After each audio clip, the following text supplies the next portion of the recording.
자, 오늘 저는 영적인 진리를 위한 기도라는 제목의 말씀을 증거합니다. 우리가 그동안에 에베소서 1장 2절부터 쭉 해서 14절까지 말씀을 신령한 복에 대한 설교를 꾸준히 해왔습니다.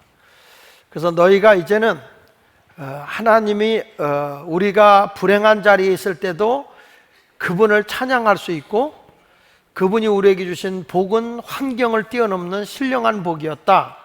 그래서 성부의 복, 성자의 복, 성령의 복에 대한 얘기를 했습니다. 오늘부터는 우리가 경험으로 영적인 세계를 알아갈 수 있는 그런 내용에 대한 설교인데, 기도를 해야 된다고 하는 것에 대한 말씀을 증거함으로 함께 은혜를 받도록 하겠습니다. 이런 얘기가 있습니다. 어느 수도사가 제자를 양육하고 있는데, 어느 날 그 수도사가 제자를 강론을 시키기 위해서 갑자기 강론을 시켰대요. 강론을 하라고. 아주 그냥 딱 아는 건데도 올라서서 강론을 하려고 보니까 캄캄하더라는 거예요, 앞이. 도저히 무슨 말을 해야 할지도 모르겠고, 그래서 거기 앉은 사람에게 물었답니다. 여러분, 제가 무슨 강론할 줄 아세요? 그렇게 물어봤대. 그랬더니 모릅니다. 그래서 나도 모릅니다. 그리고 내려갔대요. 그러니까 이 수도사가 화가 나가지고 그 다음날 다시 강론을 해라. 이 사람이 올라가도 또 막상 하려고 하니까 아무 생각이 안 나더래. 그 사람들한테 물었대네. 제가 오늘 무슨 강론할 줄 아십니까? 그랬더니 사람들이 압니다 그랬대. 그랬더니 알면 됐습니다. 그리고 내려갔대. 자, 그러니까 이 수도사 선생이 너무 속이 상해서 내일 물어보거든 반은 모른다, 반은 알아라 이렇게 시킨 거예요. 그래서 이제 또 올라갔대. 올라가서 여러분, 제가 무슨 강론할 줄 아십니까? 그랬더니 밑에서 한쪽은 압니다, 한쪽은 모릅니다 이렇게 얘기를 하니까 이 생도가 그러더라네. 아는 사람이 모르는 사람을 가르쳐주면 됩니다. 그리고 내려갔다는 거예요. 자, 여러분, 이것이 그 수도사가 너무 좋은 말이어서 그렇구나, 아는 사람이 모르는 사람을 가르쳐주는 게 좋겠다. 그래서 그걸 아주 현관에다 붙여놨다는 거예요. 아는 사람이 모르는 사람을 가르쳐 주십시오.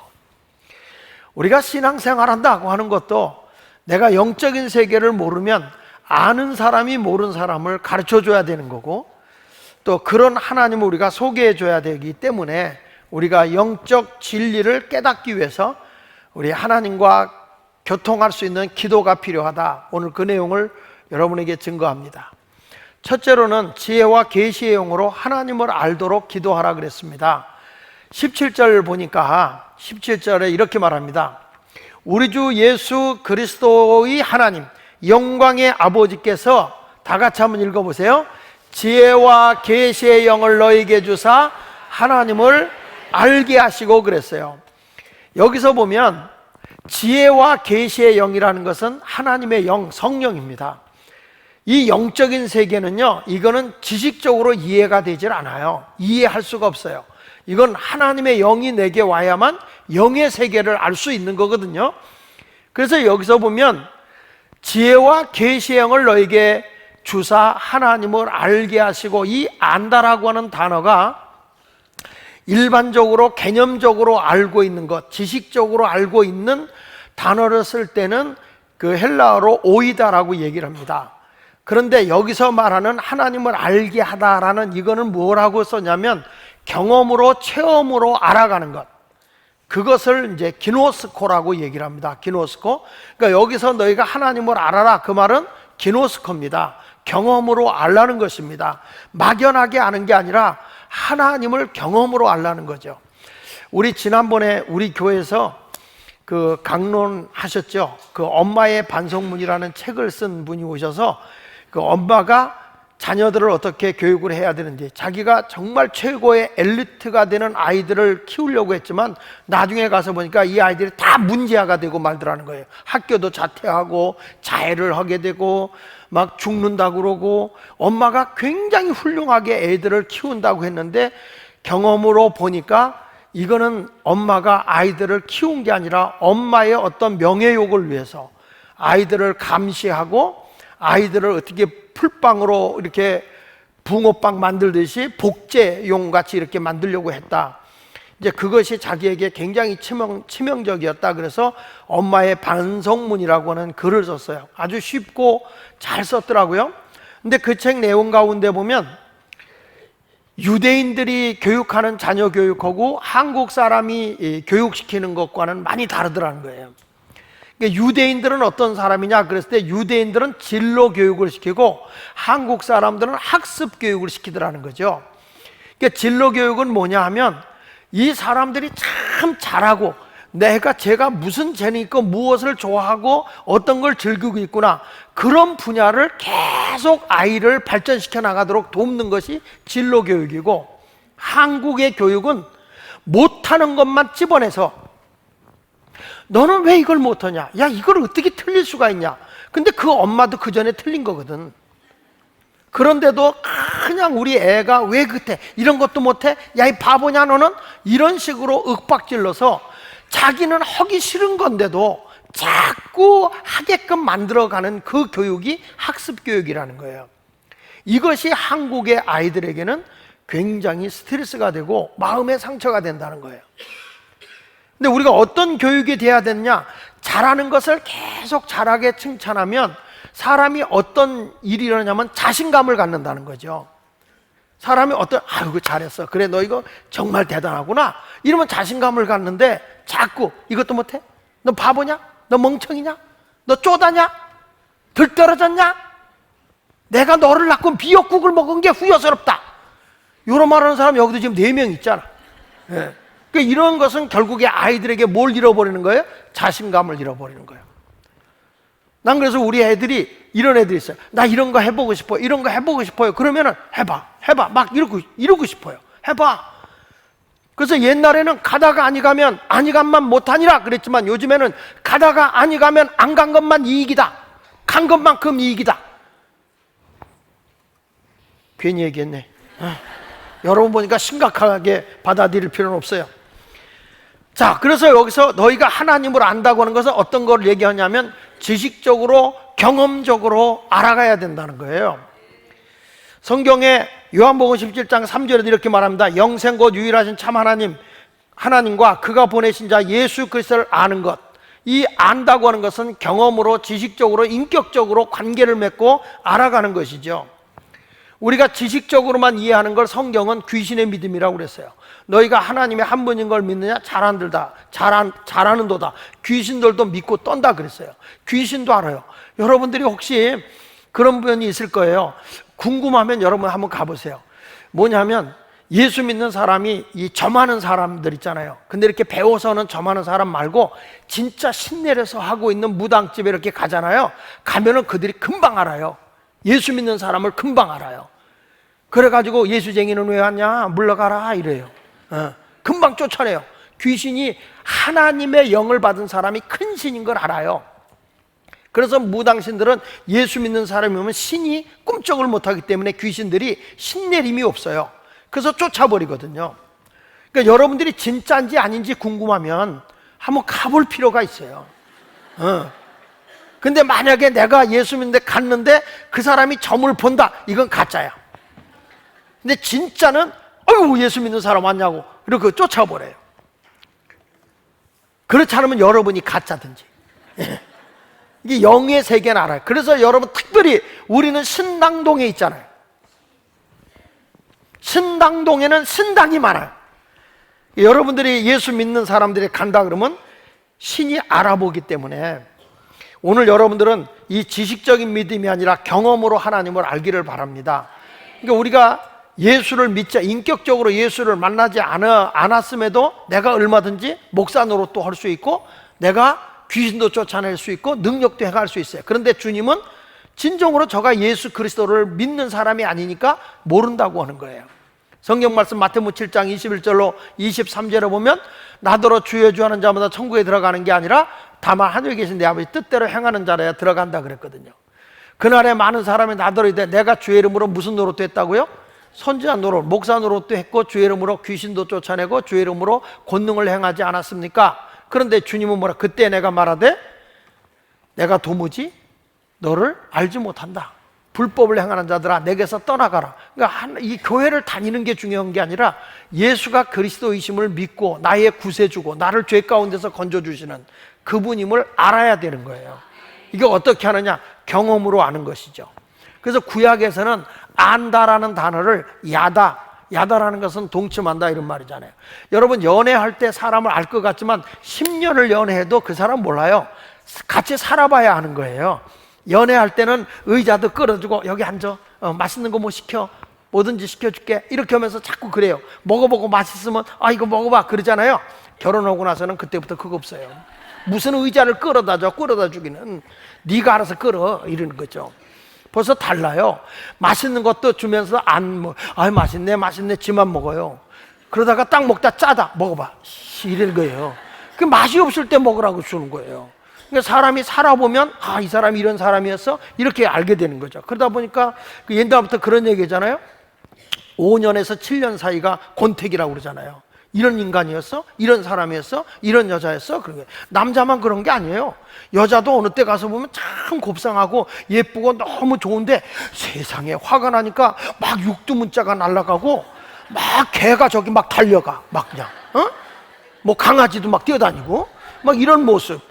뭐 손오공이 날아다녀. 이팔개 저팔개 쌍팔개 개팔개 막 이러면서 막 날아다니고 야 그렇게 곱상하고 예뻤던 사람 입에서 어떻게 저런 말이 나오지? 이런 경우도 없지 않아 있다는 거죠. 그러니까 사람이 언제 가서 알아보냐면 살아봐야 하는 거예요. 그래서 구약에서는 안다라고 얘기할 때 야다, 동침한다 이런 뜻이에요. 살아봐야 아는 거예요. 그래서 우리 그런 말 많이 하잖아요. 여러분들이 내가 이런 인간이었으면 안 했다고 결혼.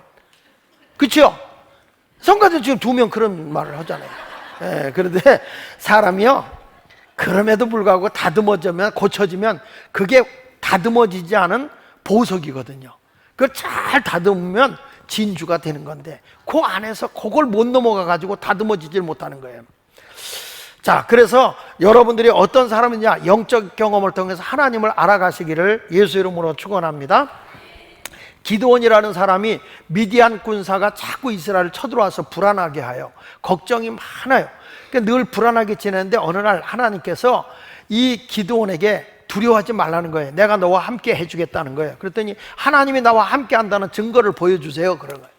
그러니까 우리 하나님께서 염소 새끼를 잡아서 그 고기하고 그리고 이 누룩이 들어가지 않은 밀가루 만든 전병, 무교병 그걸 가지고 이 바위 위에다 얹어놔라. 근데 거기 얹어놨는데 그 바위에서 불이 나와서 그걸 태우는 거예요.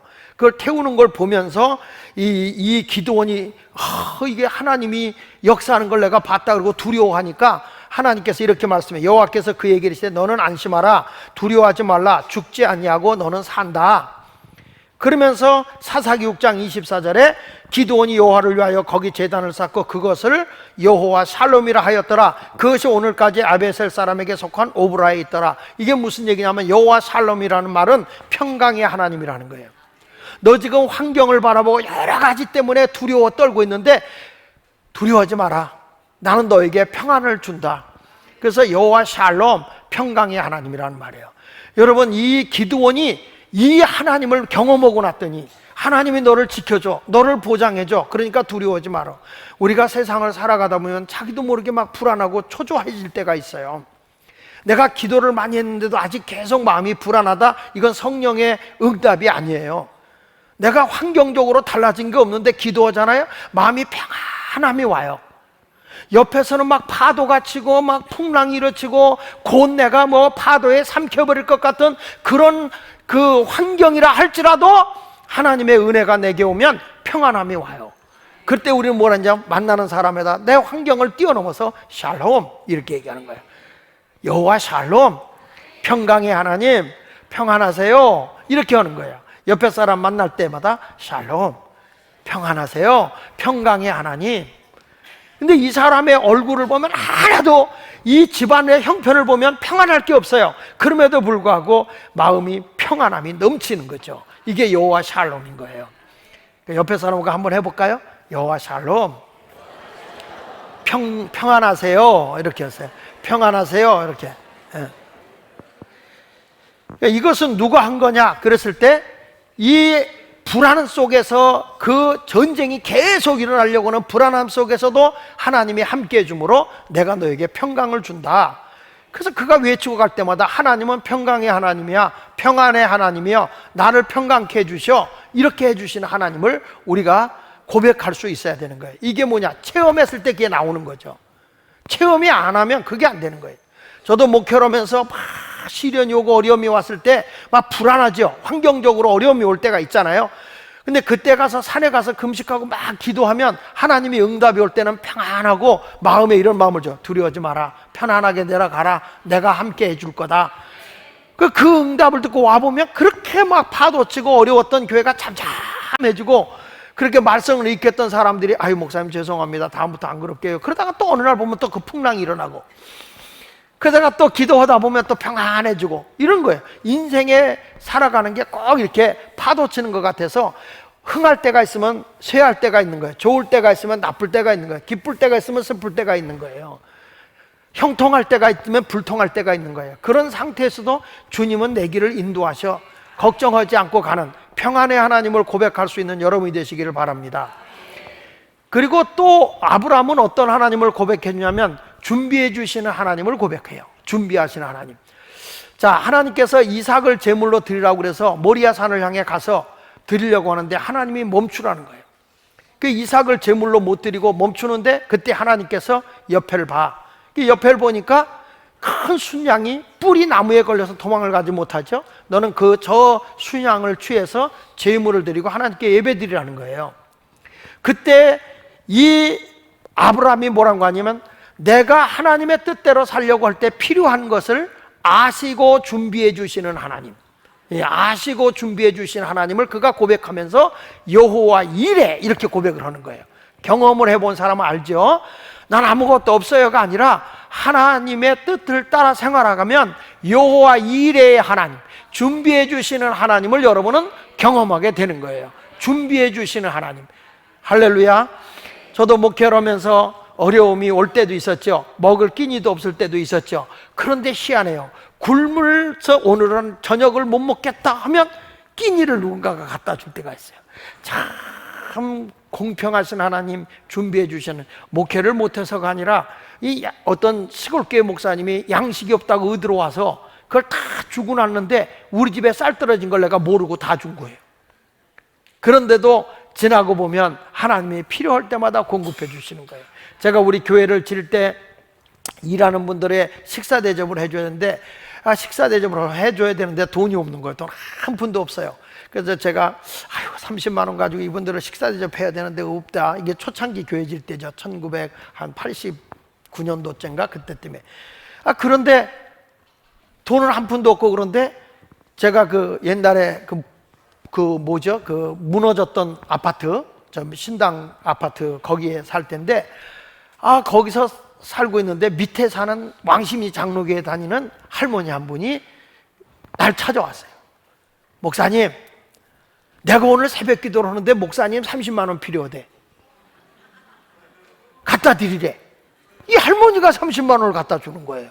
그래가지고 내가 그때 후회가 많았어요. 하나님 300만 원 필요합니다. 그랬어야 되는데 30만 원. 그러니까 하나님 아주 이렇게 필요할 때마다 하나님이 이렇게 예비해 주시는 하나님이세요. 그러니까 여러분들도 하나님의 뜻대로 하나님의 은혜 속에 생활하게 되면 예비해 주신 하나님을 경험하게 되는 것이죠. 또 어떤 하나님을 모세는 고백을 하냐면 치료해 주시는 하나님이에요. 성경 말씀 출애굽기 15장 26절에 보면 이르시되 너희가 너희 하나님 나 여호와의 말을 들어 순종하고 내가 보기에 의를 행하며 내 계명에 귀를 기울이며 내 모든 규례를 지키면 내가 애굽에게 내린 모든 질병 중 하나라도 뭐라고 그랬죠? 너희에게 내리지 아니하리니 나는 너희를 치료하는 뭐라고 그랬어요? 여호와다. 하나님은 어떤 하나님이냐? 치료해 주시는 하나님이다. 이스라엘 백성 가는데 발바닥도 부르트지 않게 하나님이 인도해 주시더라고요. 저는 여러분들이 이번에 지혜와 계시의 영 하나님의 영을 내게 주사 내가 하나님을 경험하게 하소서. 만나는 하나님 중요한 거예요. 병든 사람은 치료의 하나님을 만나야 되는 거 아니겠습니까? 내가 지금 막 실패와 좌절 속에서 방황해요. 어디로 가야 될지 길도 없고 막 막막해요. 그럴 때마다 하나님이 어쩌면 그렇게 필요할 때마다 사람도 만나게 하시고 내 길도 열어주세요. 이때는 어떤 하나님을 내가 고백할 수 있는지 아세요? 인도해 주시는 하나님을 내가 고백할 수 있는 거예요. 오늘 여기서 이 바울이 내가 진짜 신령한 복을 받고 하나님의 은혜 속에 사는 사람이라면 하나님을 경험으로 알아가라는 거예요. 지식적으로만 이해하려고 하지 말고 내가 직접 만나봐라, 직접 체험해보라는 거예요. 우리 젊은이들도, 우리 교회 모든 성도들도 그냥 주일날 한번 예배에 왔다 가는 게 아니라 하나님은 살아계시니까 살아계신 하나님을 만나야 되는 거예요. 경험해야 되는 거예요. 할렐루야. 그러니까 지난번에 제가 말씀드렸지만은 우리 신영일 목사님이 이제 어려서 혈루병으로 앓고 있어서 안진뱅이가 됐다가 하나님의 기적으로 그 기도원에서 제가 집회할 때였어요. 그때 기도할 때 얼마나 하나님의 영이 강하게 임했는지 그 사람이 그 안진뱅이가 일어난 거예요. 그 일어나서 감리교회 목사가 됐거든요, 현재. 근데 그 아들들이 결혼해가지고 아들들이 낳았는데 이번에 우리 지방에 그분이 목사 되겠다고 말리언교회 수련목이 돼가지고 와 있어 나한테 인사하더라고요. 알고 보니까 심옥조 장로님의 아들 고등학교 동기래네. 그러니까 어디 가도 거짓말 못하는 거예요. 그 친구가 가서 저한테 인사해요. 아 그래, 저 말리언교회에 있습니다. 아 그래? 누군가? 제가 신영일 목사님 아들입니다. 그래. 얼마나 반가운지. 그 아버지는 지금 어디서 목회하는가? 아 지금 저 어디야 이천에서 계십니다. 그래. 건강하시지? 예, 잘 걸어 다니세요. 내가 있을 때만 해도 둘 낳는 줄 아는데 그래 아들이 둘인다고 서로 들었는데 아니요 셋이에요. 그래. 저는 왜 이 말을 듣냐면 그 아들이 왜 목사의 길을 걸어갈까? 얘는 아버지를 통해서 들었을 거예요. 아버지가 만난 하나님, 안진뱅이였던 나를 세워서 일으켜서 목사를 만드신 하나님, 그렇죠? 얼마나 감사해요. 우리 교회 수련회 갔을 때 이범석이라는 형제는 시력에 장님이 눈을 떴잖아요. 그러니까 이렇게 해서 시력을 보게 하니까 그 사람은 어떤 하나님을 고백할까요? 자기가 경험했으니까 눈을 뜨게 하신 하나님. 과거의 하나님이 아니라 지금도 살아계신 하나님을 우리가 믿는 거예요. 이것이 우리가 경험으로 알아야 된다. 그러니까 이번에 바울이 무슨 얘기냐면 너희가 기도해라. 뭐냐? 영적인 진리를 알도록 기도해라. 그거예요. 이번에 특별 기도회에 하는데 여러분들이 왜 기도해야 되냐? 하나님은 살아계시잖아요. 그 하나님을 경험해야 되잖아요. 만나야 되잖아요. 이런 역사가 여러분들 속에 있기를 예수 이름으로 축원을 드립니다. 그 다음에 이제 두 번째로 뭘 알아야 되냐면 마음의 눈을 떠서 하나님이 내게 베풀어 주신 능력의 크기를 알라는 것입니다. 여기 성경 말씀에 보면 이렇게 말씀하고 있어요. 거기 19절에 보면 그의 힘의 위력으로 역사하심을 따라 믿는 우리에게 베푸신 능력의 지극히 크심을 알라는 거예요. 여기 성경에 보니까 베풀어 주신 능력의 크기, 하나님의 능력이 얼마나 큰지 그 사이즈를 너희가 알도록 기도하라는 거예요. 저는 이렇게 봅니다. 신앙생활이 뭐냐 그러면 마음의 눈이 열리는 거다. 그게 신앙인 거예요. 눈이 안 열리면요, 여러분 우리가 육안이 밝아야 사물을 똑바로 보잖아요. 눈이 침침하면 사물을 못 보는 거예요. 근데 눈이 밝으면 사물을 똑바로 봐요. 그리고 어떤 사람은 배워야 볼 수 있는 눈이 있어요. 그렇죠? 여러분들 악보를 주면 악보 볼 줄 알아요? 악보 보고 노래 이렇게 반주할 수 있어요? 노래 잘하는 사람은 그걸 시창이라 그래. 시창하는 사람은 악보 보고도 노래 불러. 제 아내는 내가 잘 모르면 악보 주고 이거 한번 해봐. 그러면 딱 악보 보고 해요. 참 제 아내는 여기 있지만 참 음악적으로 타고난 거예요. 그래가지고 제 아내는 청음이 발달했어요. 그래가지고 내가 그냥 무슨 음을 내도 딱 잡고 그냥 쳐요. 이게 쉬운 게 아니에요. 그렇지 하영자매? 예, 청음이 쉬운 게 아니에요. 딱 잡으면 딱 하면 착 나와요. 근데 어느 교회 가잖아요, 제가 노래 부르잖아요, 띠띠띠 노래를 더 못 부르게 만들어버려요. 이 음을 못 잡는 거예요, 첫음을. 근데 청음이 발달한 사람은 딱 그러면 아 이건 무슨 음이다 탁 쳐버려. 제가 아내를 자랑해서가 아니라 실력이라니까. 그게 실력 있는 걸 사실적으로 얘기하는데 뭘 그걸 또 자랑이라고 그래. 없는 걸 하는 게 자랑이지. 실력이요. 제 아내가 노래도 잘하고 그래서 젊었을 때 내가 CD 내자고 그렇게 우겼는데 진짜 말 안 듣더라고요. 지금은 이제 노쇠하셔서 이제 잘 안 되겠지요. 근데 사람이 뭔가 자기가 이렇게 가지고 있는 것 있잖아요. 그 가지고 있는 게 실력이잖아요. 근데 사람이 이게 볼 수 있는 눈이 있어요. 이게 실력인 거예요. 의사도 배운 걸 볼 수 있는 거예요. 그렇죠? 치과 의사가 학문을 본다? 이거 큰일 나요. 학문을 보는 여기 송도외과 의사가 여러분 이를 보면 큰일 나잖아요. 그러니까 다 우리가 뭐냐? 다 보는 게 배운 걸 보는 거예요. 그러니까 여러분 너무 나 못 배웠다고 그러지 마라. 어느 목사가 나는 철학 박사다고 막 뽐내니까 앞에 앉은 중학교도 안 나온 친구가 나도 철학 박사요, PhD요 그랬다는 거예요. 피자헛 배달원이요 그랬다는 거죠. 근데 사람이 그 배달원도 그 보통 실력 갖고 배달합니까?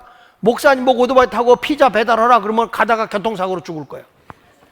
그러니까 나름대로 자기는 잘하는 게 있어요. 우리 교인 가운데 며느리가 그렇게 학벌 좋고 똑똑해요. 대학에 가서 강의돼요. 법을 가르쳐요. 근데 그 집에 가서 밥을 먹는데 며느리가 밥 해준 건 인간적으로 죄송한데 못 먹겠어. 어쩌면 그렇게 사명을 띠고 반찬을 못해요? 근데 그 어머니 시어머니 우리 교회 권사님은 그렇게 배움이 없어요. 그런데도 그렇게 가서 반찬하면 맛이 그렇게 맛있게, 그래서 나온 찬송가가 공평하신 하나님. 여러분 오늘 성경에 보니까 우리가 그러나 무슨 눈도 열려야 되느냐? 배워야 볼 수 있는 눈이지만 영의 세계를 볼 수 있는 영의 눈이 떠져야 되는 거예요. 영적인 세계를 보지 못하면 그거 모르는 거란 말이에요. 근데 오늘 여기서 하나님이 뭘 보라고 하느냐? 18절 상반절에 보니까 이렇게 말하네요. 너희 마음의 눈을 밝히사 그 부르심의 소망이 무엇이며. 자, 여기 보니까 마음의 눈을 떠서 너희들을 하늘의 부르심의 소망을 알라는 겁니다. 저는 소망이라고 하는 거는 이게 소망이라고 봐요. 한번 따라해 봅시다. 기대감과 확실성이 있는 것. 그게 소망이에요. 기대감과 확실성이 있어야 그게 소망이지, 기대감만 있고 확실함이 없으면 그건 소망이 아니에요. 어떤 거는 확실함이 있는데 기대감이 안 생겨. 이건 소망이 아닌 거예요. 소망은 뭐냐? 기대감도 있고 확실성이 있는 것. 자, 예를 들면 복권을 샀어요. 무슨 생각 있죠?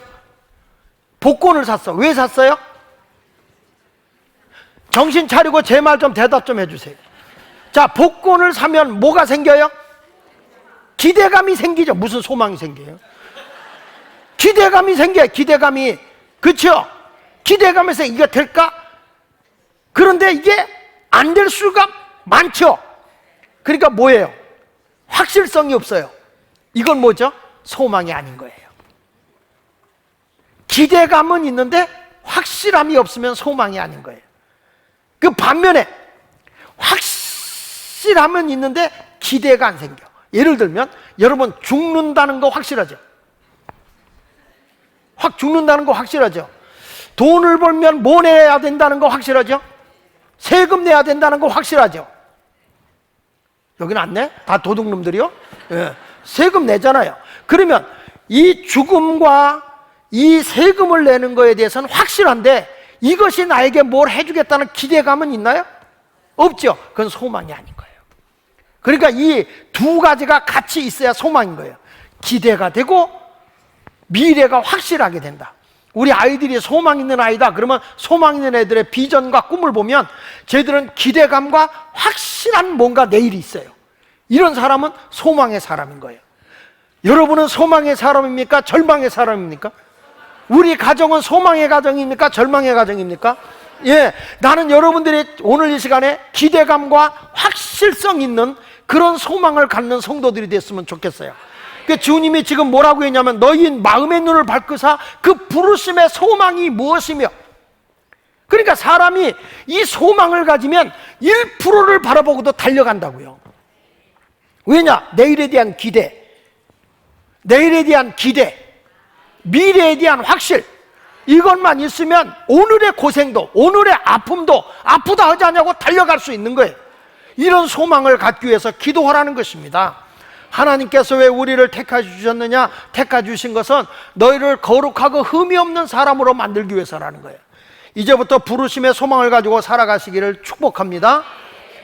자, 여기 성경 말씀에 보니까 디모데후서 1장 9절에도 이렇게 말합니다. 하나님이 우리를 구원하사 거룩하신 소명으로 부르셨다. 하나님이 왜 부르셨느냐? 너에 대한 부르심의 소명이 있어. 너에 대한 기대가 있어. 내가 너에게 확실한 능력도 줄게. 이런 거예요. 이런 소망을 가지고 살아갈 수 있는 여러분이 되시기를 바랍니다. 그리고 뿐만 아니라 부르심의 소망만 주는 게 아니고 여기 18절 하반절에 보면 성도 안에서 그 기업의 영광의 풍성함이 무엇이며 그랬어요. 성도 안에서, 공동체 안에서 기업의 영광이 뭐냐? 18절 하반절 표준 세번역엔 이렇게 나와요. 하나님께서 성도들에게 주신 상속의 영광이 얼마나 풍성한지 그걸 알도록 기도하라는 거예요. 저는 이렇게 생각해요. 신앙생활하면서 제가 느끼는 건데요, 내가 믿음으로 살잖아요. 성도 안에 살면 하늘의 기업의 영광의 풍성함이 우리에게 와요. 내가 믿음으로 살잖아요. 그러면 하나님께서 영적인 풍성함도 줘요. 영적인 풍성함만 주는 게 아니고, 성경 우리 몸이 약하잖아요. 그러면 예수님이 채찍에 맞으므로 내가 모든 병을 고쳐준다 그랬어요. 내가 성도 안에서 기도하잖아. 하나님이 병든 몸을 건강도 주세요. 또 신명기 28장 8절에 보면 내가 하나님의 말씀 안에 살게 되면 내 손으로 하는 일마다 다 잘되게 한다 그랬고, 신명기 28장 12절에 보면 하늘의 보물 창고를 열어서 너희에게 쌓을 것이 없도록 하나님이 부어준다는 거예요. 그러니까 이 성도 안에서 기업의 영광에 상속받을 영광이 뭔가 그랬더니, 영적인 신령한 은혜도 있고, 하나님의 영광을 위해 살아가려고 할 때는 물질적인 것도 주고, 병 들었을 땐 건강도 주고, 이런 하늘의 상속받을 것들이 많이 있다는 거예요. 이것은 어떻게 해봤느냐? 지혜와 계시의 영이 내 속에 와야만 그걸 상속받을 수 있다는 거예요. 그러니까 기도하다가 어떤 분은 막 기적을 경험하는 거예요. 내가 물질적으로 너무 힘들고 어려운데 넘치도록 채워주는 거지. 그래서 영적인 기업의 영광을 가지면 마치 자유이용권을 가지고 그 에버랜드에 들어간 것과 같아. 에버랜드에 들어가서 자유이용권 가지고 자기가 하고 싶은 대로 마음대로 할 수 있는데, 어떤 애가 자유이용권을 가지고 남이 타고 있는 걸 부러워하고 있어요. 가만히 보고만 있어요. 부러워하고 있어요. 나야 너 왜 가만히 보고만 있냐? 왜 부러워하고 가만히 보고만 있냐? 그랬더니 돈이 없어요. 돈이 없어. 난 저걸 못해. 얼마나 바보스러워. 이미 자유이용권 다 줬는데, 타면 되는데. 그게 여러분이요. 주 안에서 우리 하나님이 모든 걸 다 영광의 그 상속권을, 하늘의 상속권을 다 줬다는 거예요. 우리가 지금 특별 새벽 기도하면서 왜 기도합니까? 우리가 영적으로 이 비밀을 알아야 된다는 거예요. 이런 경험을 우리가 터득하고 살아가야 된다는 거죠. 그걸 위해서 성도 안에서 하나님을 알고 기업의 영광의 풍성함이 무엇인지를 알기를 원하고 있는 것입니다. 이게 어느 안에서 이루어집니까? 성도 안에서, 믿음의 공동체 안에서, 우리 마을에서, 목장에서 우리 성도들이 다 서로 기도하는 가운데서 하늘의 풍성함을 경험할 수 있기를 축원합니다. 여기 보니까 이렇게 말하면 19절을 같이 읽어보면, 그 힘의 위력으로, 하나님의 힘의 위력으로 역사하심을 따라 믿는 우리에게 하나님의 능력을 믿고 예수 그리스도께서 우리의 허물과 죄를 위해서 십자가에 못 박혀 돌아가시다 부활하신 예수를 믿는 우리에게 베푸신 능력이 지극히 크심을 너희가 어떠함을 알게 하기를. 이건 경험으로 하는 거예요. 그걸 위해서 기도하시기를 바랍니다. 교회를 그냥 왔다 갔다 하는 사람이 아니라 여러분이 기도하면서 살아계신 하나님의 능력을 경험할 수 있기를 축복합니다. 여기 보니까 이렇게 말해요. 20절 상반절에 보면 그 능력이 그리스도 안에서 역사하사 죽은 자들 가운데 다시 살리셨다. 부활의 능력을 경험하라는 것입니다. 또 20절 하반절부터 22절 상반절에 보면 하늘에 자기 오른편에 앉히사 모든 통치와 권세와 능력과 주권과 이 세상뿐 아니라 오는 세상 일컫는 모든 이름 위에 뛰어나게 하시고 만물 위에 만물을 그의 발 아래 복종하게 하셨다. 예수 그리스도 안에 모든 것이 다 다스림을 받게 됐다고 하는 얘기니까, 예수님을 존귀케 한 것처럼 하나님의 자녀가 되잖아요. 여러분이나 저를 우리 하나님은 추하게 만드는 게 아니라 존귀하게 하는 능력을 주시겠다는 거예요. 여러분 보세요. 하나님의 능력을 받고 가니까 다윗하고 골리앗하고 싸우잖아요. 근데 우리 하나님이 골리앗을 물리쳐서 다윗을 점점 높여줘, 존귀케 해주시는 거예요. 이게 하나님의 역사인 거예요. 믿음으로 산다는 건 그거예요. 우리가 지금 특별 새벽 기도를 해요. 왜 해야 되는데요? 해도 그만 안 해도 되는 게 아니라 우리가 기도를 통해서 이런 하나님의 엄청난 하늘의 상속을 받아야 된다는 거예요. 하나님을 알아야 된다는 거예요. 왔다 갔다만 하지 말고 그 능력을 받기를 축복합니다. 그럴 때 거기 보십시오. 22절 하반절 23절에 보니까 그를 만물 위에 교회의 머리로 삼으셨느니라. 교회는 그의 몸이니 만물 안에서 만물을 충만하게 하시는 이의 충만이다. 교회 안에서 이 충만이 다 있다. 좀 더 구체적으로 이해하기 위해서 현대인 성경 23절에 보면 이렇게 말해요. 교회는 그리스도의 몸이다. 예수님의 몸이며, 같이 읽어봅시다. 시작. 어디서나 모든 것을 넘치도록 채워주시는 분이 계신 곳이다. 교회가 어떤 것이냐? 모든 것을 넘치도록 채워주시는 성령님이 계신 곳이다. 난 여러분들이 신앙생활에서 교회라는 곳을 통해서 영적인 하나님을 경험했으면 좋겠어요. 그러니까 바울이 지금 신령한 복을 받았다? 나는 그 바울이라는 사람이 예수 믿는 사람을 핍박하고 괴롭혔던 사람이잖아요. 근데 이 사람이 예수를 만나고 보니까 부족함이 없이 하나님의 능력이, 또 하나님의 풍요로움이 그의 삶 속에 상상할 수 없을 정도로 넘치게 임한 거예요. 이것을 나만 갖고 싶진 않다. 그 어떤 사람이 되냐? 우리 공동체 안에 있는 모든 사람이 이 능력을 경험하고 살았으면 좋겠다. 그래서 어떤 분이 그런 얘기 하잖아. 내 영혼이 잘 되면 범사가 잘 되고 강건하게 되는 것이다. 영의 문제가 해결되면 모든 것들이 다 풍요로워지는 것이다. 이렇게 말씀하고 있는 것이에요. 그냥 기도하자 그래서 마지못해 끌려다니지 말고, 이번에 여러분들이 이 기도문 에베소서 1장 15절부터 23절까지의 말씀을 계속 기도하고 묵상하고 또 읽어보고 묵상하고 이 말씀이 내 마음판에 새겨질 때까지 하나님의 능력으로 나를 새롭게 입히는 그런 기도 기간이 됐으면 좋겠어요. 이번 주간 내가 집회가 없어요. 그래서 우리 교인들 같이 기도하는 시간이 됐으면 좋겠다. 내일도 저녁에도, 아침에 못 오면 저녁이라도 하라. 저녁에 7시 반에 모여서 기도하고, 화요일 날은 원래 치료 집회 있으니까 치유 집회 내가 이번에도 할 테니까 다 하고, 수요일 날은 또 원래 기도회 하니까 하고, 목요일 날은 원래 심야 기도 있으니까 하고,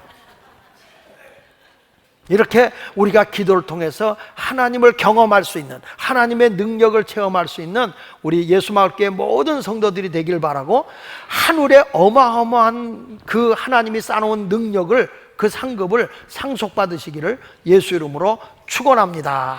우리 다 같이 찬양 내 이름 아시죠? 우리 찬송가 부르도록 하겠습니다. 결단의 찬송입니다.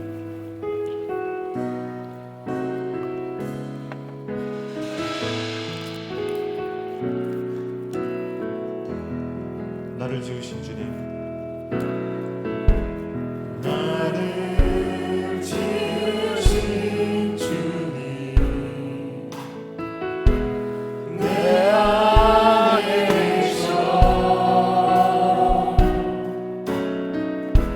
처음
한 번 더 합니다. 내 이름 아시죠?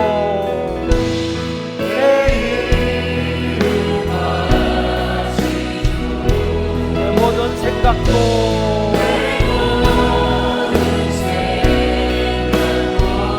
아빠라 부를 때